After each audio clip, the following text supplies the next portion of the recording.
Di hari yang terakhir baginda Rasulullah Shallallahu Alaihi Wasallam, dengan suara terbata-bata, beliau memberikan khutbah yang singkat kepada keluarganya. Wahai umatku, kuwariskan dua perkara yang agung kepada kalian, yaitu Al-Quran dan Sunnahku, juga Al-Quran dan keturunanku. Barang siapa yang mencintai sunnahku dan keturunanku, maka mereka mencintaiku. Dan kelak orang-orang yang mencintaiku akan masuk surga ke dalam surga bersama denganku.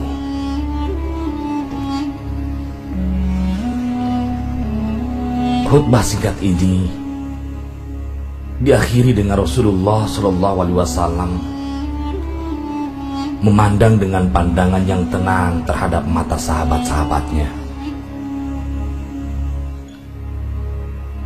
Pada saat itu, terlihat Abu Bakar Siddiq membalas pandangan itu dengan mata yang berkaca-kaca. Umar radhiyallahu anhu menahan hela napas tangisnya dengan begitu kuat.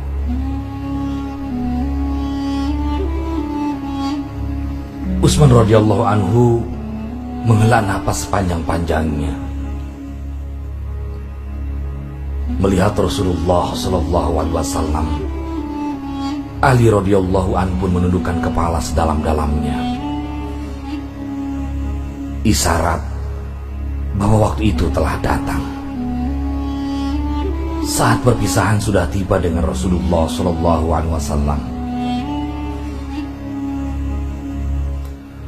Rasulullah akan meninggalkan kita. Manusia termulai itu sudah habis selesai tugasnya di dunia.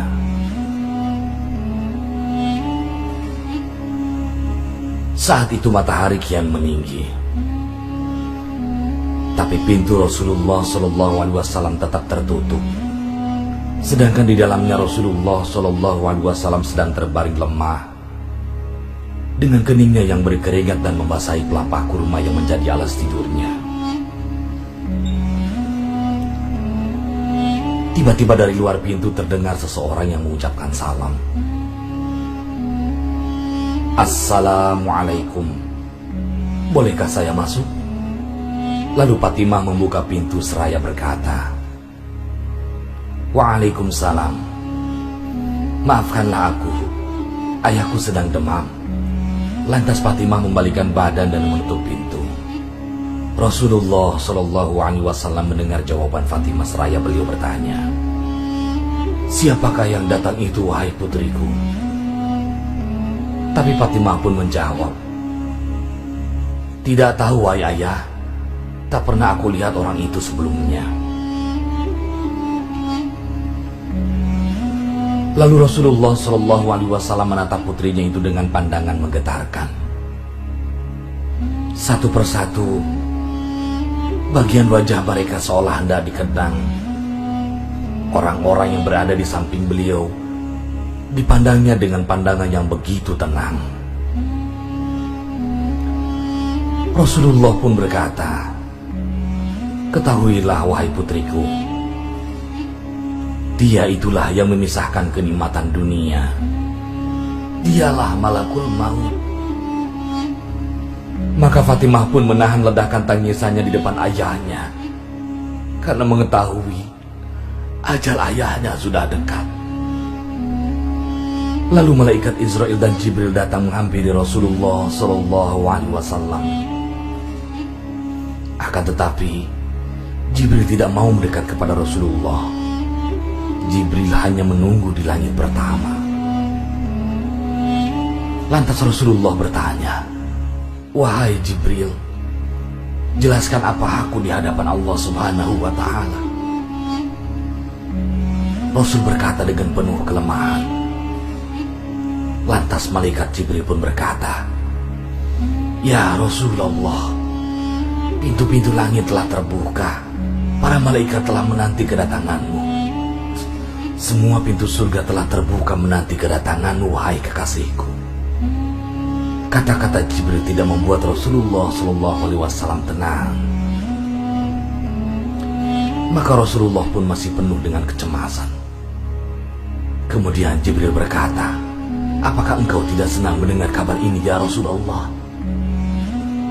Kemudian Rasul pun berkata, "Kabarkan kepadaku bagaimana nasib umatku kelak, wahai Jibril." Lalu Jibril menjawab, "Jangan khawatir ya Rasulullah. Aku telah mendengar Allah berfirman kepadaku, aku haramkan surga bagi siapa saja kecuali umat Muhammad telah berada di dalamnya." Detik-detik wafat Rasulullah Shallallahu Alaihi Wasallam semakin mendekat, dan tibalah saatnya malaikat Israel menjalankan tugasnya. Perlahan-lahan roh Rasulullah Shallallahu Alaihi Wasallam ditarik dari tubuhnya. Tampak seluruh tubuhnya Rasulullah bersimbah penuh. Urat-urat leher baginda Rasul meregang pada saat itu. Manusia termulia merasakan sakaratul maut. Perlahan-lahan Rasulullah Shallallahu Alaihi Wasallam mengadu merasakan rasa sakit itu, dan Rasulullah berkata, "Wahai Jibril, betapa sakitnya rasa sakaratul maut ini." Rasul berkata dengan begitu lirih. Fatimah pun memejamkan matanya, tak sanggup memandang ayahnya. Sedangkan Ali di sampingnya menundukkan pandangannya semakin dalam. Dan ternyata Jibril pun mengalihkan mukanya karena tak mampu memandang Rasulullah Shallallahu Alaihi Wasallam. Rasulullah berkata, "Ya Jibril, jika engkau melihatku hingga kau palingkan wajahmu dariku, wahai Jibril." Jibril pun menjawab, "Siapakah yang sanggup melihat kekasih Allah dijemput ajalnya ya Rasulullah?" Sesaat kemudian terdengar Rasulullah Shallallahu Alaihi Wasallam menjerit karena rasa sakit yang tak tertahankan lagi. Rasul berkata, "Ya Allah, dahsyatnya sakaratul maut ini ya Rabb. Timpakan seluruh siksa maut ini kepadaku, jangan pada umatku ya Allah." Rasulullah memperjuangkan kita. Badan Rasulullah mulai dingin dan lemah. Kaki dan dadanya sudah tidak bergerak lagi. Pada saat itu menegang seluruh urat-urat beliau. Bibirnya bergetar, seperti ingin membisikkan sesuatu.